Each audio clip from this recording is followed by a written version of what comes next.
Hello everybody and welcome back. I hope you're having a great day. I certainly am because today we're going to make the bowstring.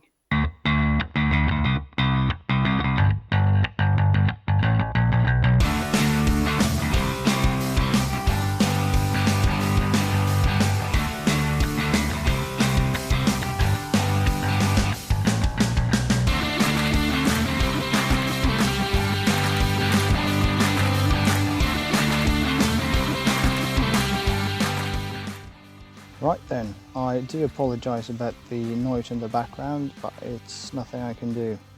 So we'll just have to live with it. Now what I've done here is I've taken my bundles of strands. I've got 5 strands in each bundle, and I've just rubbed a bit of beeswax. This is just pure beeswax.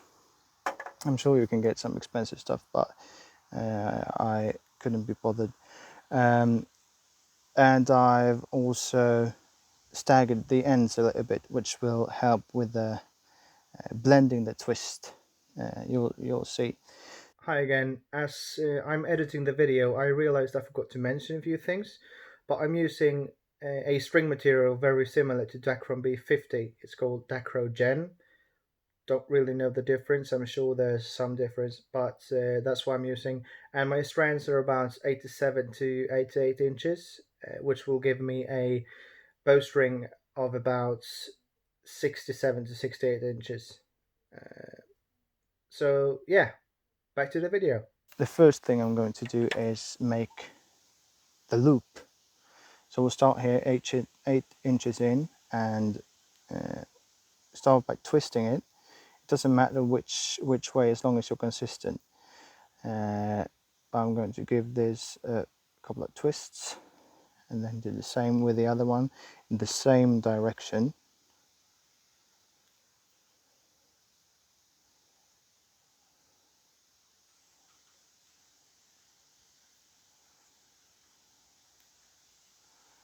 That's good enough. So I've twisted them in that direction. Now I'm going to lay them over in the other direction and just keep doing that. So twist, twist, and the other way around. Twist, twist, and the other way around. And this is what's called the Flemish twist.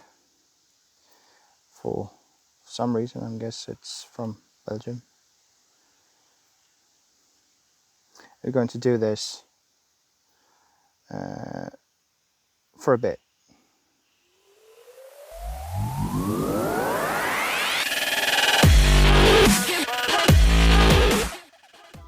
Alright, so there we are. A 5-inch loop will suffice for me. Now I'm going to lay the ends. I've got the end of my string and the continuation of my string. I'm going to just lay them on top of each other, and keeping the bundles separate will help a lot. And then just keep on twisting the same way and the same direction.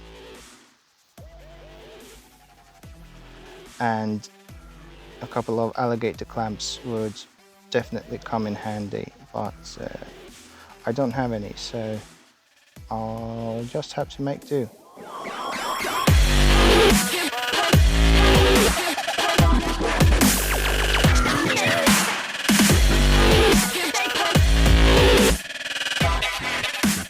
So here, now we are at the end of the string. We're not going to make a loop here, but we're going to just keep on twisting, doing the Flemish twist all the way out, and then tie a simple knot.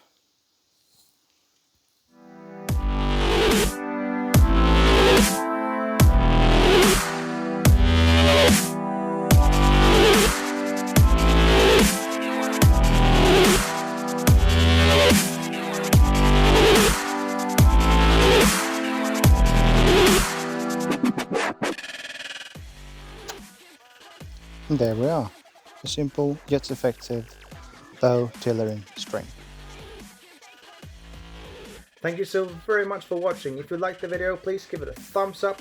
And while you're down there, why don't you drop a comment and be sure to hit that subscribe button and that little bell thingy so you get notified about future videos. But for now, have a great day and I'll see you in the next one.